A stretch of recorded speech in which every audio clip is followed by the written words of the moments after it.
बर्फी बघा कशी मऊसूत झाली आहे।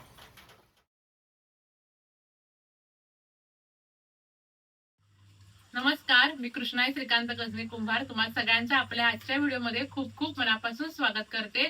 श्रावण महिन्यातील सगळ्यांचा आवडीचा सण रक्षाबंधन आणि रक्षाबंधन म्हटलं की प्रत्येक जण बघा हमखास बाजारातून मिठाई विकत आणतोच आणि सध्याची भेसळ बघता मिठाई घ्यायची की नाही हा प्रश्न तुम्हाला पडलाय ना, तर तेच टेन्शन मी तुमचं दूर करणार आहे। या पद्धतीने तुम्ही जर मिठाई बनवलात ना तर तुम्ही कधीच यापुढे बाजारातून मिठाई विकत आणणार नाही। इतकी स्वादिष्ट अशी मिठाई तुम्हाला मी आज बनवून दाखवणार आहे। श्रावण स्पेशल आपण जी रेसिपीची पीडीएफ केली आहे ना, ज्यामध्ये आम्ही तुम्हाला 50 गोड पदार्थांची यादी दिलेली आहे, त्यामध्ये या रेसिपीचा उल्लेख आहे। आता सणवार असतात वेगवेगळे, आपल्याला नैवेद्य दाखवायचा असतो, गोड काय करायचे सुचत नाही ना, तेव्हा तुम्ही ही मिठाई नक्की बनवून पहा।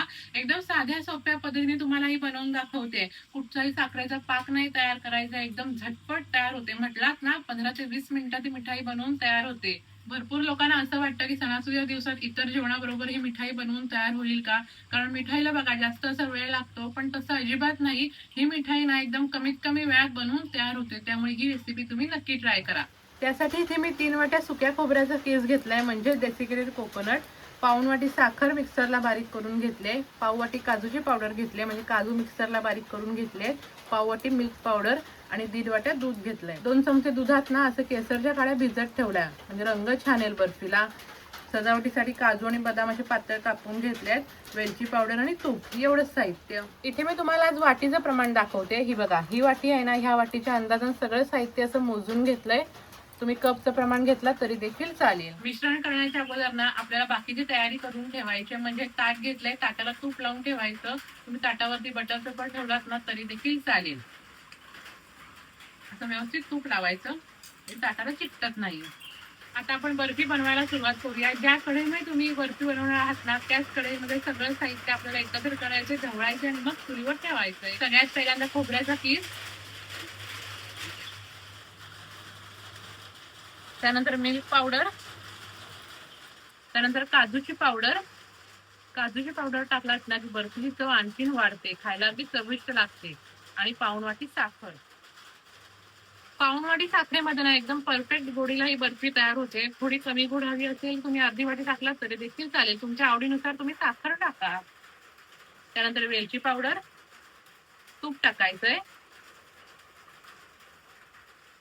केसर भिजवलेलं दूध, त्यानंतर दूध इथे मी गरम करून घेतलंय। हे बघा, आता सगळं साहित्य एकत्र करायचं आणि व्यवस्थित आपल्याला हे मिक्स करून घ्यायचंय। आधी चुलीवरती ठेवू नका, म्हणजे आधी गॅसवरती ठेवू नका, आधी असं व्यवस्थित ढवळून घ्या। हे बघा, असं व्यवस्थित मी मिक्स करून घेतलंय। आता आपण चुलीवर ठेवूया। आता आधी हे मिक्स करून घेतलात ना की मिल्क पावडर ठेवल्याच्या गुठळा होत नाही, छान एकजीव होतं। हे मिक्स झालंय, आता आपण चुलीवर ठेवूया। तुम्ही गॅसवरती करत असाल ना तर एकदा कढई तापली की आपण मीडियम गॅस करायचा आणि मिश्रण आपल्याला छान परतवून घ्यायचंय। आता कसं आहे, जरा चिकट वाटतंय ना, असं ह्याचा गोळा होत नाहीये, छान गोळा होईपर्यंत आपल्याला हे परतवून घ्यायचंय। हे बघा, आपल्याला असं परतवत राहायचंय आणि छान असं हे मिश्रण तयार करून घ्यायचंय। तुम्ही जर गॅस फास्ट करून केलात ना तर मिश्रण करपेल हा, म्हणून आपल्याला व्यवस्थित परतवत राहायचंय। आणि गॅसवरती करत असाल तर मीडियम गॅस करून छान हे तयार करून घ्यायचंय। हे बघा, मिश्रणाचा गोळा झालाय ना, असा मिश्रण असं कढईत सोडतंय, असं आपल्याला हे करून घ्यायचंय। असं चिकटत नाहीये कढईला, बघा असं आपल्याला हे परतवून घ्यायचंय। आता तूप लावलेल्या ताटात काढून घेऊया। आपण ओला नारळाची वडी करतो ना, ते मिश्रण कसं पटापट सुकत जातं ना, पण ह्या बर्फीचं असं नाही हा, हे कसं मऊच असतं, हे सुकत नाही। असा स्पॅच्युला घ्यायचा किंवा तुम्ही वाटीला तूप लावलं तरी देखील चालेल, असं तूप लावलंय मी आणि असं आपल्याला हे एकसमान थापून घ्यायचंय।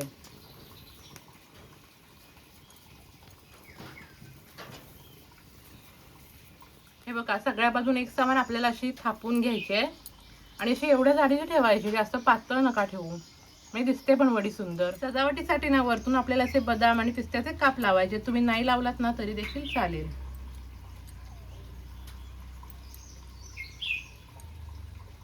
बदाम पिस्त्याचे काप असे व्यवस्थित मी लावून घेतलेले आहेत। आता आपल्याला आधी कट नाही करायची, आधी आपल्याला पूर्ण थंड करून घ्यायची। थंड झाली की आपण मग हे कट करूया।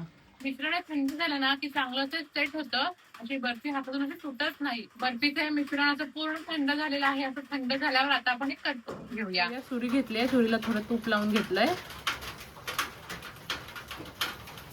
तुम्हाला ही बर्फी छोटी मोठी हवी त्या अंदाजाने कट करायची. मी असं त्या अंदाजानच बघा बदाम आणि पिस्त्याचे काप लावले आहे.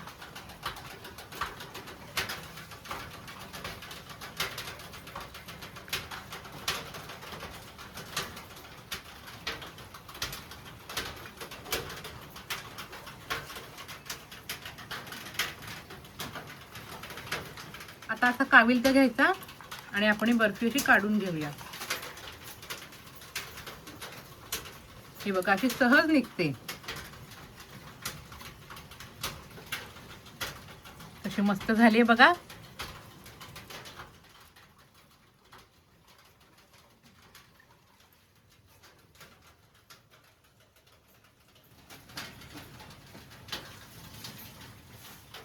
बर्फी बघा कशी मऊसूत झाली आहे. मस्त अशी मऊ लुसलुशीत नारळाची बर्फी खाण्यासाठी तयार आहे.